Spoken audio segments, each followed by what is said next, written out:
Ashama harkafuun eegam jirtu kabajamtoota daawwattoota Gullallee Miidiyaa Neetwoorkii oduu keenya kan guyyaa irraa qabannee jirra. Oduu dubbisuun kan isin faana turu waan bunnaa waa beekoti.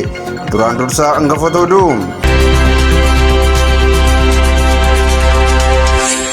Miseensonni raayyaa ittisa biyyaa Itoophiyaa waraana bilisummaa Oromootti makamanii. Kaabinoonni aanaa beegii faayidaa dhuunfaa isaaniif jecha uummata dararaa jiraachuun himame. Dhimmi ulaa galaanaa Itoophiyaa ajandaa haaraa ta'uun biyyoonni daangaa galaana deemaa jiran wal gaarreffachuu eegalanii jiru. Oduu keenya biyya alaatiin wal waraansa Gaazaatti adeemaa jiruun gareeleen hidhatan sadii akkaataa loltoota Israa'el ittiin injifachuu danda'an irratti mari'achuu isaanii Hizbollaan beeksise.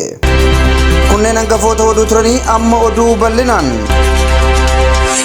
Miseensonni raayyaa ittisa biyyaa Itoophiyaa waraana bilisummaa Oromootti makaman.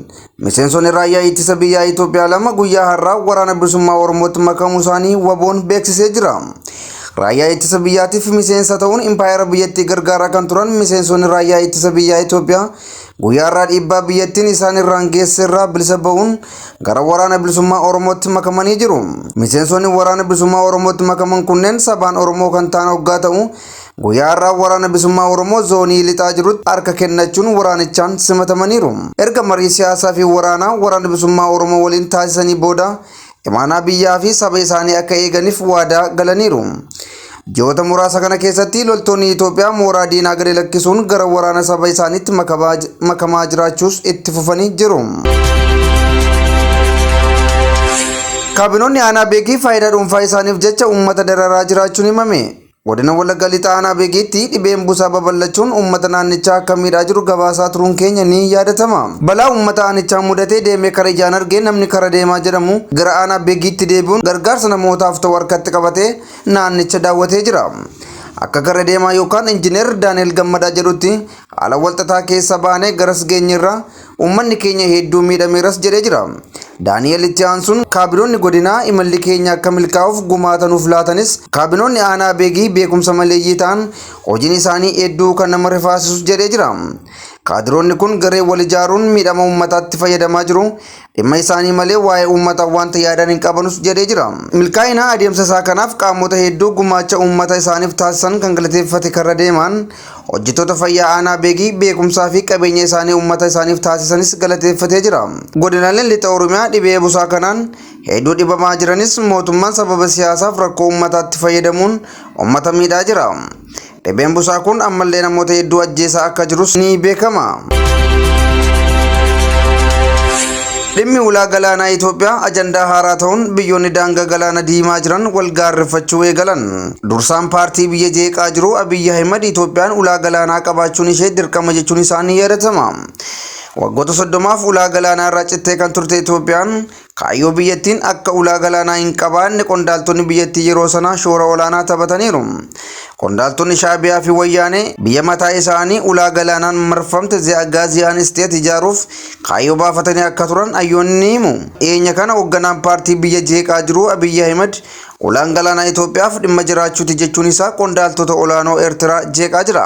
Har'a sirna kabaja guyyaa loltoota isaa irratti haasawa kan taasise Abiyyi Ahimad Itoophiyaan humnaa fi weeraraan wanta deeffattu hin qabdus jedhee jira. Abiyyi Ahimad tooftawwan dhungachuu, haammachuu fi jajuu fayyadamuun qaamolee aangoo isaatti gufuutaan dhabamsiisuun beekama. Kana jechuun Abiyyi biyya irree mataa ishee murteeffatti Eertiraa weeraruuf qophiirra jiraachuu isaati. Akka gabaasii addaa dhiyeenya kana bahee ibsutti lammiileen Eertiraa miliyoona tokko ta'an lammummaa Itoophiyaa fudhachuun teessoo isaanii magaalaa Finfinnee fi naannoo ishee taasisuun isaanis dhagahamee jira. Gama biraatiin Itoophiyaan doolaara biiliyoona 2 kaffaltii kiraa ulaa galaanaa kanaaf baasuun ishees ni yaadatama. Wal waraansa Gaazaatti adeemaa jiruun gareeleen hidhatan sadii akkaataa loltoota Israa'el ittiin injifachuu danda'an irratti mari'achuu Hizbollaan beeksise. Wal waraansa baatii guutuuf adeemu kanaan lammiileen biyyoota Israa'elii fi Falasxeen hedduun lubbuu dhabanii jiru. Hamaas haleellaa hamaan irratti raawwate jechuun Hamaasiin haleellaa kan jirtu Israa'el tooftaalee lolaa adda addaa fayyadamuun Gaazaa diigaa jirti. Haleellaa Israa'el Hamaas irratti raawwataa jirtu kana qolachuuf waliif tumsuun barbaachisaadha kan jedhe Hizbollaan garee Hamaasii fi jaadistii Islaamaa waliin wal arganii marii taasisuusaas beeksisee jira. Akka akka ibsa Hizbollaatti gareeleen sadeen kunneen bakka tokkotti wal arguun marii bal'aa taasisuu isaanii ibsee jira. Tooftaa fi akkaataa Israa'eliin injifachuun itti danda'amu irratti marii bal'aa gooneerraa jedhees jira. Gareen hidhatan lamaan Hamaasii fi Jihaadistiin Islaamaa Gaazaa teessoo godhachuun loltoota Israa'el ofirraa qolachaa kan jiran hoggaa ta'u, Hizbollaan immoo biyya ollaa Israa'el Libaanoon keessa taa'ee rookeettii fi meeshaawwan waraanaa gara daangaa Israa'elitti darbataa jira. Haleellaa Hizbollaan loltoota Israa'el irratti raawwateef deebii ariifataa kan laatte Israa'el magaalota Libaanos daangaa ishee jiran hedduu aleeltee jirti. Wal waraansi rookeettaa fi miisaayilaan adeemaa jiru kun gara waraana lafootti akka jijjiiramuuf Israa'el hojjetaa jirti. Israa'el loltoota ishee lola lafoof qopheessaa kan jirtu hoggaa ta'u, loltoonni ishee galgala kaleessaa opereeshinii muraasa eegalanii jirus jedhamee jira. Wal waraansa kanaan lammiileen Falastiin 6,500 hoggaa ajjeefaman, 1,340 ol immoo Israa'el irraa ajjeefamaniiru. Gama biraan Hamaas lammiilee biyyoota biroo butee fudhate muraasa gadi lakkisuu eegaleera. Lammiileen Falastiin bu'uuraalee bishaanii fi ibsaa malee jireenya gadadoo keessa jiru. Ayyaanni kabajamtoota daawwattoota Gullallee Miidiyaa Neetwoork oduun keenya gaggabaaboon kan guyyaarraa kan hangasii ture. Isinis toora YouTube Gullallee Miidiyaa Neetwoork share, like fi subscribe gochuun firooma keessan akka nu waliin jabeessitan isin affeerra. Waan nu daawwattaniif galatooma.